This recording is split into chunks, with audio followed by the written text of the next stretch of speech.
சூழந்து நின்றமால் விசும்பில் தொல்லை வழி காட்ட ஆயந்ததனை முத்தும் அனுபவித்து வாயந்து அங்கு அடியருடனே இருந்த வார்த்தை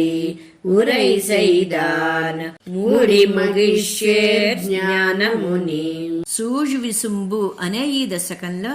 నమ్మాళ్ళవార్లు పరజ్ఞానం గురించి వివరిస్తూ భక్తవత్సలుడైన ఆ పరమాత్మ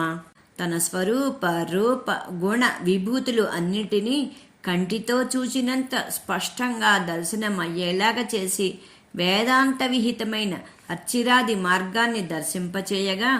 ఆళ్వార్లు ఈ సంసారాల మీద కృపతో జీవుడు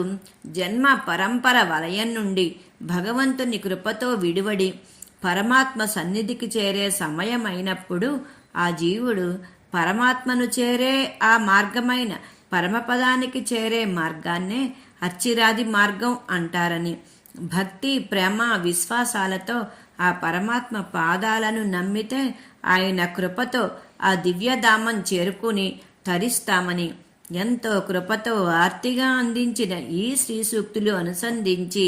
అందరూ జన్మ ధన్యం చేసుకోండి అని మనవాళ మామూలు ఎంతో కరుణతో ఈ పాసురంలో మనకు కృప చేశారు. జై శ్రీమన్నారాయణ.